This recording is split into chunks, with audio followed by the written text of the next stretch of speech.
মুন্সিগঞ্জে শ্রীনগরে sub registry অফিসের পাশে আগুনে পুড়ে গেছে প্রায় ১৯টির বেশি দোকানপাট। এতে সবথেকে বেশি ক্ষয়ক্ষতি হয়েছে স্থানীয় দলিল লেখকদের। ক্ষতিগ্রস্তদের দাবি, অগ্নিকাণ্ডের ঘটনায় পুড়ে গেছে বিভিন্ন মানুষের জমি ও সম্পদের গুরুত্বপূর্ণ দলিল সহ প্রয়োজনীয় নথিপত্র। শনিবার রাতে এই অগ্নিকাণ্ডের ঘটনা ঘটে। পরে স্থানীয়দের মাধ্যমে খবর পেয়ে ঘটনাস্থলে গিয়ে আগুন নিয়ন্ত্রণের কাজ করে ফায়ার সার্ভিসের দুটি ইউনিট। মুহূর্তে আগুন চারদিকে ছড়িয়ে পড়লে ফায়ার সার্ভিসের আরও দুটি ইউনিট এসে যোগ দেয়। পরে 4টি ইউনিট প্রায় 2.5 ঘন্টার চেষ্টা করে আগুন নিয়ন্ত্রণে আনে।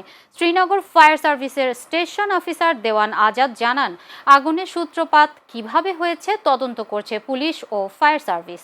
শ্রীনগর ফায়ার স্টেশনে রাত 2টার সময় সংবাদ আসে যে শ্রীনগর সাব রেজিস্ট্রি অফিসের সামনে আগুন লেগেছে। শ্রীনগর ফায়ার স্টেশন দ্রুত ঘটনাস্থলে এসে অগ্নি নির্বাপন শুরু করে।